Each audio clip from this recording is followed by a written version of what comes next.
పిల్లలకి, పెద్దలకి అందరికీ విజ్ఞాన వినోదాన్ని అందించే చందమామ కథలకి స్వాగతం. ఈరోజు మరికొన్ని చందమామ కథల్ని విందాం. ముందుగా నిజాయితీపరుడి వాగ్దానం అనే కథని విందాం. కథలోకి వెళ్తే విరూప రాజ్యాన్ని శతానందుడేలుతున్నప్పుడు జయరాజు అనే అతడు కోశాధికారిగా ఉండేవాడు. నీతి, నిజాయితీ, నమ్మకాలకు మారుపేరుగా ఉండే జయరాజుకు వృద్ధాప్యంలో పెద్ద జబ్బు చేసి మంచం పడ్డాడు. శతానందుడు ఆయన్ని చూడబోగా, ప్రభూ, నేనిక ఎంతో కాలం బ్రతకను. మీరిక కొత్త కోశాధికారిని ఎన్నుకోవాలి అన్నాడు జయరాజు. నీ కుటుంబం దేశసేవకు అంకితమైందని నాకు తెలుసు. నీ తర్వాత ఆ పదవిని నీ కుమారుడికే ఇవ్వదలిచాను అన్నాడు శతానందుడు. దీనికి జయరాజు కలవరపడుతూ, ప్రభూ, నా కుమారుడు నమ్మకస్తుడే కాని కోశాగారాన్ని నిర్వహించగల సమర్థత వాడికి లేదు. అయితే సమర్థత, నీతి, నిజాయితీలకు మారుపేరైన నమ్మకస్తుడుగా ఉండగల యువకుడు నాకు తెలుసు. వాడు మువ్వ గోపాలపురంలో ఉంటున్నాడు. పేరు మువ్వ గోపన్న. చాలా కాలంగా వాడికి తమకు పరిచయం చేయాలని అనుకుంటున్నాను. వాడికి నాకు దూరపు బంధుత్వం ఉంది. మంచి రోజు చూసి వాడి కోసం కబురు చేస్తాను అని చెప్పాడు. శతానందుడు సరేనని వెళ్ళిపోయాడు. కానీ తర్వాత ఒక్కరోజుకే జయరాజు హఠాత్తుగా కన్నుమూశాడు. రాజు ఎంతో బాధపడి మువ్వ గోపన్న వివరాలను గురించి జయరాజు ఇంట్లో అడిగితే వారెవరూ ఏమీ చెప్పలేకపోయారు. అప్పుడాయన భటులను మువ్వగోపాలపురం పంపితే అక్కడ మువ్వగోపన్న అన్న పేరు గలవాళ్ళు ముగ్గురున్నారని తెలిసింది. అందరూ యువకులే, సమర్థులని పేరు తెచ్చుకున్నవారు. ఆ ముగ్గురు కూడా ఒకరికొకరు మరణించిన కోశాధికారి జయరాజుకు ఏదో విధంగా బంధుత్వం ఉన్నవారే. ముగ్గురిలో జయరాజు చెప్పిన మువ్వగోపన్న ఎవరో తెలియక రాజు ఇబ్బంది పడ్డాడు. చివరికి ఆయన విషయాన్ని మంత్రికి చెబితే మంత్రి బాగా ఆలోచించి, మనం మారువేషాల్లో మువ్వగోపాలపురం వెళ్ళి ఆ ముగ్గురి గురించి స్వయంగా ఆరా తీద్దాం. ఏదో ఒక ఆధారం దొరక్కపోదు అన్నాడు. రాజు, మంత్రి మారువేషాల్లో మువ్వగోపాలపురం వెళ్లారు. ముగ్గురు మువ్వగోపన్నల గురించి వివరాలు అడిగారు. తెలిసిన వారందరూ ఆ ముగ్గురిని గురించి ఒకలాగే చెప్పారు. అప్పుడు మంత్రి, ప్రభు, ఇలాంటి విషయాల్లో అయిన వాళ్ళ కంటే ఇతరులే మనకు బాగా ఉపయోగపడతారు. మనం వేరే వాళ్ళ వద్దకు వెళ్దామన్నాడు. ఆ సమయంలో వారికి ధర్మయ్య అనే పేదవాడు కనిపించాడు. వాడికి డబ్బే కాదు, తెలివి, వ్యవహార దక్షత కూడా లేవు. రోజులు గడవడానికి వాడు నలుగురి సాయము తీసుకుంటూ ఉంటాడు. ఆ ఊళ్ళో దానగుణం ఉన్నవారి గురించి వాడికి బాగా తెలుసు. మంత్రి ధర్మయ్యను ఊళ్ళో వాళ్ళ గురించి 4-5 ప్రశ్నలు అడిగి చూసి తర్వాత వాడితో, ఉరై, నీ పంట పండింది. ఈ ఊళ్ళో ముగ్గురు మువ్వగోపన్నులున్నారని విన్నాను. నువ్వు ఒక్కొక్కరి దగ్గరికి వెళ్ళి వాళ్లకు రాజు కొలువు లభిస్తుందని జోస్యం చెప్పు. వాళ్ళిచ్చే ప్రతిఫలం తీసుకుని సుఖంగా జీవించు అన్నాడు. ధర్మయ్య అనుమానంగా, తమరెవరో నాకు తెలియదు. తమరు చెప్పారు కదా అని ఈ రోజు వాళ్లకు ఇలా చెప్పాక తీరా వాళ్లకు రాజు కొలువు దొరక్కపోతే నా ప్రాణాలు తీయగలరు. అందుకని నాకు భయంగా ఉంది అన్నాడు. వాళ్లకు రాజు కొలువు దొరకడం ఖాయం. అయినా మేము నీతోనే వస్తాం కాబట్టి నీకేం భయం లేదు. నువ్వు కూడా జోస్యం చెప్పాక ప్రతిఫలం అడుగు. కానీ దాన్ని జోస్యం నిజమయ్యాకనే తీసుకుంటానని చెప్పు. అప్పుడే గొడవ ఉండదు అన్నాడు మంత్రి. ధర్మయ్య ఇందుకు సరే అన్నాడు. రాజు, మంత్రి, ధర్మయ్య ముందుగా ఒక మువ్వగోపన్న ఇంటికి వెళ్లారు. మంత్రి ఆ గోపన్నతో, మేము పొరుగురు నుంచి వచ్చాం. మీ ఊళ్ళో ఈ ధర్మయ్య మమ్మల్ని చూస్తూనే మా గురించి ఎన్నో నిజాలు చెప్పాడు. మా భవిష్యత్తు గురించి కూడా ఎన్నో విశేషాలు వివరించాడు. ఇతడికి నిజంగా జోస్యం తెలుసా లేక కాకతీయంగా చెప్పిందా, నిజమైందా అని నలుగురిని విచారిస్తున్నాం. మీ ఊరివాడు గనక నీకు ఇతడితో బాగా పరిచయం ఉండి ఉండాలి. అందుకుగాను ఇతడిని ఇక్కడికి తీసుకొచ్చాం. ఇతని గురించి నీ అభిప్రాయం ఏమిటి అని అడిగాడు. ఏరా ధర్మయ్య, నువ్వేమిటి జోస్యం చెప్పడమేమిటి? పొరుగురు వాళ్ళని డబ్బు కోసం ఇలా మోసం చేస్తున్నావా అన్నాడు మువ్వగోపన్న మందలింపు ధోరణిలో. ధర్మయ్య దీనికి మాత్రం చలించక, నేను మోసం చేయడం లేదు. కొద్ది రోజుల నుంచి నాకు మనుషుల్ని చూడగానే భూత భవిష్యత్తులు, వర్తమానాలు తెలిసిపోతున్నాయి. అందువల్ల నా విద్యను సొమ్ము చేసుకుంటున్నాను అన్నాడు. అలాగా, అయితే నాకు నీ జోస్యం చెప్పు. నీకు నా గురించి భూతం, వర్తమానం ఎలాగూ తెలుసు. వాటి సంగతి వదిలిపెట్టు. భవిష్యత్తు చెప్పు చూద్దాం అన్నాడు మువ్వగోపన్న నవ్వుతూ. విను, 2 రోజుల్లో నీకు రాజు కొలువు దొరుకుతుంది. మరిప్పుడు నాకేమిస్తావు అన్నాడు ధర్మయ్య. రాజధానికి వెళ్తేనే దిక్కులేదు. ఇక్కడుంటే వెతుక్కుంటూ వస్తుందా రాజు కొలువు అంటూ ఈసడించి, సరే, ఏది ఏమైనా నువ్వు చెప్పింది నిజమైతే నీకు 10,000 వరహాలిస్తాను అన్నాడు గోపన్న. అదేవిధంగా రెండో గోపన్న ధర్మయ్యకు 3 అంతస్తుల మేడ ఇస్తానన్నాడు. మూడో గోపన్న మాత్రం, నీ నోటి వాక్య నాకు రాజు కొలువు దొరికితే నా మొదటి నెల జీతంలో సగం నీకే ఇస్తా అన్నాడు. ఈ మాటలు వింటూనే ధర్మయ్య ఓ ఊరి నడుబొడ్డున వెలిసిన మువ్వగోపాలస్వామి అంటూ స్పృహ తప్పి పడిపోయాడు. రాజు, మంత్రి, మూడో గోపన్న ధర్మయ్య ముఖాన ఇన్ని నీళ్లు చల్లించి అతడికి స్పృహ రాగానే ఏమయిందని అడిగారు.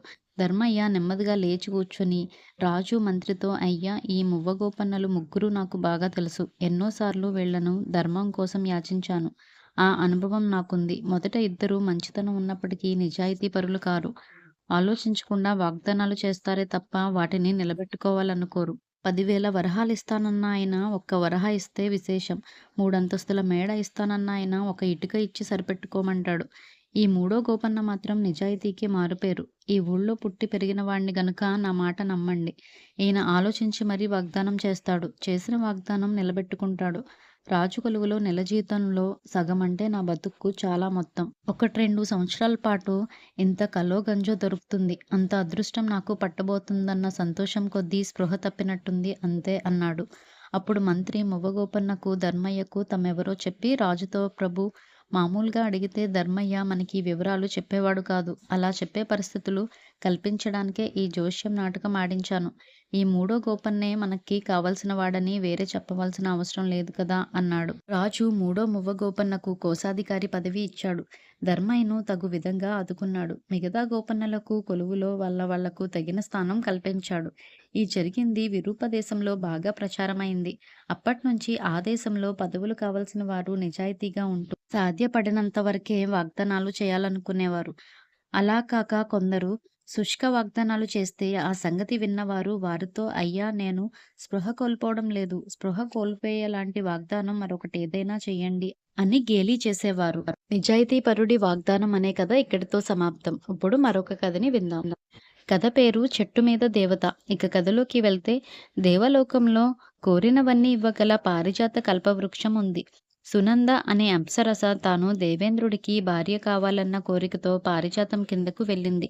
కానీ ఎంత ప్రయత్నించినా ఆమెకు తన కోరిక గుర్తు రాలేదు. ఆ వృక్షం నుంచి దూరంగా వెళ్ళగానే ఆమెకు తన కోరిక గుర్తు వచ్చింది.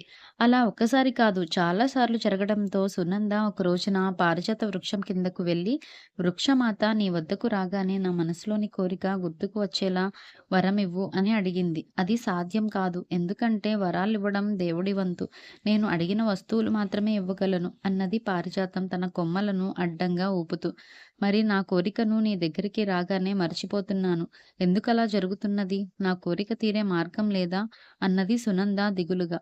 నీ కోరిక నాకు తెలుసు. అది ఏమాత్రం సమంజసం కాదు కాబట్టి నేనే నీకది గుర్తు రాకుండా చేస్తున్నాను. ఒక మహాపతివ్రతకు భర్త అయిన ఒక మహాపురుషుణ్ణి భర్తగా పొందాలని నీ కోరిక తప్పు.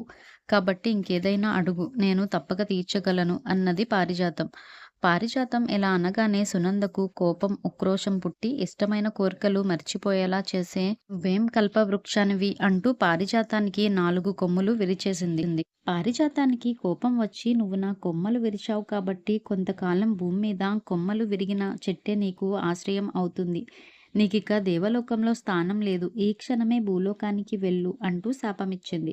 సునంద కంగారు పడి, నా కోరికను గుర్తు రాకుండా చేయగలిగావు. అలాగే నా కోపాన్ని అదుపు చేసి ఉంటే నేను నీ కొమ్మలు విరిచి ఉండేదాన్ని కాదు. కాబట్టి నేను చేసిన తప్పులో నీ భాగం కూడా ఎంతో కొంత ఉంది. అందుకు పూర్తిగా నన్నే శిక్షించడం న్యాయం కాదు అంది. కల్పవృక్షంగా నేను మంచి పనులు చేయాలని దేవుడు నాకు ఎదుటివారి కోరికలను అదుపు చేసే శక్తి ఇచ్చాడు. అయినా నాకు నీ కోపాన్ని అదుపు చేసే శక్తినివ్వలేదు. అయినా నీ కోపం వల్ల నాకు 4 కొమ్మలు విరిగాయి. చెట్టుకు కొమ్మలు విరగడంలో బాధ చెట్టుకే తప్ప ఇతర ప్రాణులకు తెలియదు. నా శిక్ష నేను అనుభవించాను. నువ్వు భూలోకానికి వెళ్ళి ఒక కొమ్మలు విరిగిన చెట్టును ఆశ్రయించుకొని ఆ చెట్టు పడే బాధలను నువ్వే అనుభవిస్తూ కొంతకాలం ఉంటే నీకు నీ తప్పు తెలుస్తుంది. అందుకే నీకు నేను అలా శాపమిచ్చాను అన్నది పారిజాతం. తనకు శాపం అనుభవించక తప్పదని అర్థమైనాక సునంద పారిజాతానికి చేతులు జోడించి, నేను భూలోకంలో ఉన్నప్పటికీ నా శక్తులు నశించకుండా వరమివ్వు తల్లి అంది. భూలోకానికి వెళ్ళినా నీ శక్తులు నశించవు. కానీ అవి నీకు కాక పరోపకారానికే ఉపయోగపడతాయి, గుర్తించుకో అన్నది పారిజాతం. ఆ విధంగా సునంద భూలోకానికి వచ్చి ఒక ఇంటి పెరట్లోని చెట్టు మీద నివాసం ఏర్పరచుకున్నది. ఆ ఇంటి యజమాని కోదండరామం దేవత ఇలా వాలిందో లేదో ఆ మరుక్షణం అక్కడికి వచ్చి చెట్టు కొమ్మనొకదాన్ని పట్టుకొని విరిచాడు. కొమ్మ పెళ్ళున విరుగుతుంటే దేవతకు చెయ్యి విరిగినంత నొప్పి పుట్టి అయ్యో అని గట్టిగా బాధతో మూలిగింది. కోదండరామం హడలిపోయి చేతిలోని కొమ్మని నేలమీద అలాగే జారి విడిచి నోట మాట రాక చెట్టు వంకే నిశ్చేష్టుడై చూస్తుండిపోయాడు. నేనేం అపకారం చేశాను? నిష్కారణంగా నా కొమ్మనెందుకు విరిచావు? అంటూ గద్దరించింది చెట్టు మీద దేవత. దేవత కోదండరామానికి కనబడలేదు. అయినా చెట్టే తనతో మాట్లాడుతుందనుకుని ఇంట్లో వంటకు కట్టెలు లేవు. సంతలో కొందామంటే దగ్గర ఉన్న డబ్బు వెచ్చాలకే చాలదు. అందుకని కొమ్మ విరిచాను అన్నాడు వణుకుతూ. అప్పుడు దేవత సునంద అతడి ముందు ప్రత్యక్షమై ఈ చెట్టు చాలా కాలంగా మనుషులకు ఎంతో ఉపకారం చేస్తుంది. అందుకని దేవుడు మెచ్చి దీనికి ఉపకారం చేయమని నన్ను పంపాడు. నేను ఈ చెట్టు మీదే ఉండే దేవతను. ఇక మీదట నువ్వీ చెట్టుకు ఏ అపకారమో చెయ్యకు. నీకేం కావాలన్నా నన్నడుగు, నేనిస్తాను అంటూ అప్పటికప్పుడు ఒక కొత్త రకం పొయ్యిని సృష్టించి అతడికి ఇచ్చింది. ఆ పొయ్యి నుంచి అతడు కావాలనుకున్నప్పుడల్లా కోరిన మంట వస్తుంది. ఎంత కావాలంటే అంత మంట వస్తుంది. ఎప్పుడు వద్దంటే అప్పుడు ఆరిపోతుంది. దాన్ని చూసి కోదండరామం ఎంతో సంతోషించి ఆ పొయ్యిని తీసుకుని ఇంటికి వెళ్ళిపోయాడు. ఆ తర్వాత 4 రోజులకు మళ్ళీ చెట్టు వద్దకు వచ్చాడతడు. ఈసారి అతడి చేతిలో గొడ్డలి ఉంది. చెట్టు మీద దేవత కలవరపడి కారణమడిగితే కోదండరామం నా తల్లికి చాలా జబ్బు చేసింది. దాన్ని నయం చేయడానికి వైద్యుడు పెద్ద మొత్తంలో డబ్బడిగాడు. అందుకని ఈ ఇల్లు అమ్మేయాలనుకుంటున్నాను. పెరట్లో చెట్టున్న ఇల్లు తనకు అచ్చిరాదని, దాన్ని కొట్టేస్తేనే ఇల్లు కొంటానని ఒకాయన అన్నాడు. అందువల్ల చెట్టుని నరికివేయాలని వచ్చాను అంటూ గొడ్డలిని ఎత్తాడు.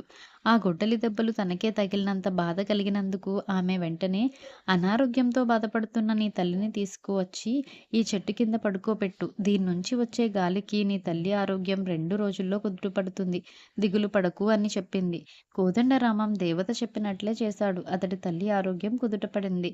అప్పట్నుంచి ఆ ఇంట్లో వాళ్ళందరూ చెట్టుకు నిత్య పూజలు చేయసాగారు. అందరికీ కోరినవి ఇస్తుంటే ఆ చెట్టుకు కల్పవృక్షమని పేరు వచ్చింది. కోదండరామం నిత్యావసరాలన్నీ ఆ చెట్టు మహిమతో సులభంగా తీరుతున్నాయని తెలిసి చుట్టుపక్కల వారందరూ కూడా ఆ చెట్టుకు పూజలు చేసి కోరికలు తీర్చమని అడగసాగారు. ఆ విధంగా చెట్టు మీద దేవత చాలా మందికి అడిగినవి ఇచ్చింది. చెట్లను బాధించకుండా మనుషులకు నిత్యావసరాలు గడిచే ఎన్నో మార్గాలు చెప్పింది. మరెందరికో ఆయురారోగ్యాలను సమకూర్చింది. అయితే వచ్చేవారిలో కొందరు ఇతరులను బాధించే కోరికలు అడగసాగారు. దేవత వారి కోరికలు తీర్చకుండా మంచి మార్గాన్ని అనుసరించమని నీతి బోధనలు చేసేది. ఇది నచ్చని వారు దేవతకు అన్ని కోరికలు తీర్చగల శక్తి లేదని దుష్ప్రచారం కూడా ప్రారంభించారు. ఈ విషయం సునందకు తెలిసి పారిజాత కల్పవృక్షమా, నా వద్దకు వచ్చేవారి కోరికలు ముందే తెలిసేలాగాను, నేను వద్దనుకున్న కోరికలు వారికి నా దగ్గరికి వచ్చేసరికి జ్ఞాపకం రాకుండా ఉండగలిగేగాను వరమివ్వు అని మనసులో పారిజాత వృక్షాన్ని స్మరించుకొని ప్రార్థించుకుంది. అప్పుడా సునంద చెవిలో ఇప్పటికీ నీకు జ్ఞానోదయమైంది. ఎన్నాళ్ళు నీకు ఆశ్రయాన్నిచ్చిన వృక్షజాతికి గొప్ప ఉపకారం చేస్తే నీకు శాప విముక్తి కలుగుతుంది. తిరిగి దేవలోకానికి వస్తావు అన్న పారిజాత వృక్షం మాటలు వినిపించాయి. ఇది విన్న సునంద ఎంతో సంతోషించి పరోపకారానికి పనికి వచ్చే తన శక్తులన్నిటినీ వివిధ జాతుల వృక్షాలకు పంచిపెట్టి తన దేవలోకానికి తిరిగి వెళ్ళింది. అప్పట్నుంచి మనిషికి చెట్టు మీద దేవత లేకున్నా చెట్టే దేవతలై ఎన్నో ఉపకారాలు చేస్తున్నాయి. చెట్టు మీద దేవత అనే కథ ఇక్కడితో సమాప్తం. ఇప్పుడు మరొక కథని విందాం. కథ పేరు తన కోపమే తన శత్రువు. రాముడికి కోపం ఎక్కువ. తగ్గించుకోమని ఎంత చెప్పినా వాడి తలకెక్కేది కాదు. తల్లిదండ్రుల గారాబం వల్లనే వాడి కోపం తగ్గడం లేదని అందరూ అనేవారు. అందుకని ఒక రోజున రాముడి తల్లి తండ్రి వాడిని గారాబం చెయ్యకూడదని గట్టిగా నిర్ణయించుకున్నారు. ఆ రోజు ఉదయం రాముడు నిద్రలేస్తూనే తల్లితో నాకు ఏదైనా తొందరగా తినడానికి పెట్టు. కాలువగట్టు దగ్గర నా స్నేహితులతో ఆడుకోవాలి అన్నాడు. పొద్దున్నే లేస్తూనే ఆటలేమిటి, పెరట్లో 10 మొక్కలకు పాదులు తీసిరా, అప్పుడే నీకేదైనా పెడతాను అంది తల్లి. రాముడికి కోపం వచ్చి ఆ రోజుకు ఇంట్లో ఏమీ తిననన్నాడు. తల్లి కంగారు పడి వాణ్ణి బ్రతిమాలడం మొదలుపెట్టింది. ఇంకెప్పుడు పని చెప్పనన్నది. కానీ ఆమె బ్రతిమాలిన కొద్దీ వాడి కోపం పెరిగిందే గాని తగ్గలేదు. ఆమె కళ్ళ నీళ్లతో భర్తకు సంగతి చెబితే ఆయన చిరాకు పడి, ఇలాగే వాణ్ణి పాడు చేస్తున్నాం. 12 ఆటలే తప్ప ఇంట్లో ఏ పని చెయ్యడు. పెరట్లో తోట పని చేస్తే గాని వాడికి తిండి పెట్టకు తెలిసిందా అన్నాడు. ఈ మాటలు రాముడు విన్నాడు. వాడి కోపం ఇంకా పెరిగిపోయింది. వాడు కాలవగట్టుకు ఆటలకు వెళ్ళిపోయాడు. అప్పటికి వాడి స్నేహితుడు ఒక్కడే ఉన్నాడు. వాడి వెంట తెచ్చుకున్న అటుకులు, బెల్లం తింటున్నాడు. నాక్కూడా కొంచెం పెట్టు అని అడిగాడు రాముడు. నాకు చాలా ఆకలిగా ఉంది. ఇవి నాకే చాలవు అన్నాడు స్నేహితుడు. రాముడికి వాడి మీద కోపం వచ్చి నీతో మాట్లాడను పో అన్నాడు. మిగతా స్నేహితులు వచ్చాక వాళ్ళు తెచ్చుకున్నదేమైనా ఉంటే తినాలని అనుకున్నాడు. కానీ ఆ రోజు వాళ్ళంతా ఇంటి దగ్గర తల్లి పెట్టిన అన్నం తిని వచ్చారు. వాళ్ళు వెంట ఏమీ తెచ్చుకోలేదు. రాముడికి వాళ్ళందరి మీద కోపం వచ్చింది. వాడక్కడి నుంచి కదిలి దూరంగా ఒక చెట్టు కింద పెసరట్లు వేస్తున్న అవ్వ దగ్గరకు వెళ్ళి తనకొక పెసరట్టు పెట్టమన్నాడు.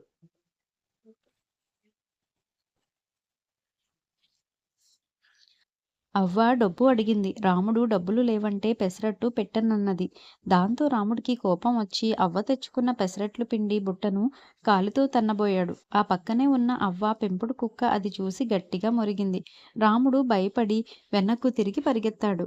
కుక్క వాణ్ణి కొంత దూరం తరిమి వదిలేసింది. దారిలో ఒక రైతు వాణ్ణి ఆపి ఎందుకలా పరిగెడుతున్నావు అని అడిగాడు. రాముడు రైతుకు తన ఆకలి కథ చెప్పుకున్నాడు. అలాగా పాపం నా పొలంలో పండిన వంకాయలను గుట్టగా పోశాను. వాటిలోంచి పెద్దవాటిని, చిన్నవాటిని ఏరి 2 గుట్టలు చెయ్యాలి. నువ్వన్న పని చేస్తే నీకు కడుపు నిండా పిండి వంటలతో భోజనం పెడతాను అన్నాడు రైతు. మా ఇంట్లోనే పని చెయ్యని వాణ్ణి నీ పొలంలో పని చేస్తానా? నన్నిలా అడగడానికి నీకెంత ధైర్యం? అంటూ రాముడు అక్కడున్న ఒక చిన్న రాయి తీసి రైతు మీద విసిరి పరిగెత్తసాగాడు. రైతు వాణ్ణి కొంత దూరం తరిమి వదిలేశాడు. అలా సాయంత్రం దాకా చాలా మందితో గొడవపడ్డాడు రాముడు. అప్పటికి వాడికి ఆకలి బాగా పెరిగి నీరసం మొదలైంది. వాడు కొంత దూరం నడిచి ఊరు చివర ఉన్న ఆశ్రమం చేరుకున్నాడు. ఆ ఆశ్రమాన్ని శ్రీకృష్ణానంద స్వామి నెలకొల్పాడు. అక్కడ ఆయన ప్రజలకు మంచిని బోధిస్తూ ఉంటాడు. పేదలకి నిత్యాన్నదానం జరుగుతూనే ఉంటుంది. రాముడు శ్రీకృష్ణానంద స్వామి దగ్గరికి వెళ్ళి తన కథను చెప్పుకొని ఆకలిగా ఉందని అన్నం పెట్టమని అడిగాడు. స్వామి వాడి భుజం తట్టి చీకటి పడే వరకు అన్నదానం మొదలు కాదు. అంతవరకు నేను చెప్పే నీతి బోధలు విను అన్నాడు. రాముడుకు చాలా కోపం వచ్చింది. కానీ వాడికిక ఎక్కడికి వెళ్ళే ఓపిక లేదు. ఆ కారణంగా అక్కడ అందరితో పాటు కూర్చొని స్వామి చెప్పే నీతి బోధలు వినసాగాడు. అలా కొద్దిసేపు జరిగాక వాడికి ఓర్చలేని ఆకలి వల్ల స్పృహ తప్పి మూలుగుతూ అక్కడే పడిపోయాడు. అది చూసిన స్వామి శిష్యులు రాముడి ముఖం మీద నీళ్లు చల్లి చేతులు పట్టుకుని లేవదీసి కూర్చోబెట్టారు. శ్రీ కృష్ణానంద స్వామి రాముణ్ణి సమీపించి ఆప్యాయంగా భుజం తట్టి తన శిష్యులతో వెంటనే వాడికి భోజనం పెట్టమని, వాడు తిన్న తర్వాత ఆ సంగతి తనకు కబురు పంపమని చెప్పాడు. శిష్యులు రాముడిని అన్నశాలకు తీసుకుని పోయి తృప్తిగా భోజనం పెట్టారు. రాముడు వాళ్లకు తన పొద్దుట్నుంచి ఎంత ఆకలితో ఉన్నది చెబుతుండగా స్వామి అక్కడికి వచ్చి చిరునవ్వుతో రాము ఇప్పటికీ నీ ఆకలి తీరింది కదా అని అడిగాడు. దానికి రాముడు సంతోషంగా తలాడించాడు. అప్పుడు స్వామి తన కోపమే తన శత్రువు. నువ్వు మీ అమ్మ దగ్గర అకారణంగా కోపం తెచ్చుకున్నావు. ఆ కోపం నిన్ను రోజంతా ఆకలితో బాధపెట్టింది. నీ స్నేహితులతో దెబ్బలాడేలా చేసింది. రోజంతా ఎందరో కొత్త శత్రువుల్ని సృష్టించింది తప్ప తిండి పెట్టలేదు కదా! కోపాన్ని పక్కన పెట్టడం కాకుండా దాన్ని దూరంగా ఉంచాలని గ్రహించు అన్నాడు. తన కోపమే తన శత్రువు అనే కథ ఇక్కడితో సమాప్తం. మరిన్ని మంచి చందమామ కథల కోసం మళ్ళీ కలుద్దాం. ఈ కథలపై మీ అభిప్రాయాల్ని కామెంట్స్ ద్వారా తెలియచేయండి. మరిన్ని అద్భుతమైన చందమామ కథల కోసం మన ఛానల్‌ని సబ్స్క్రైబ్ చేసుకోండి.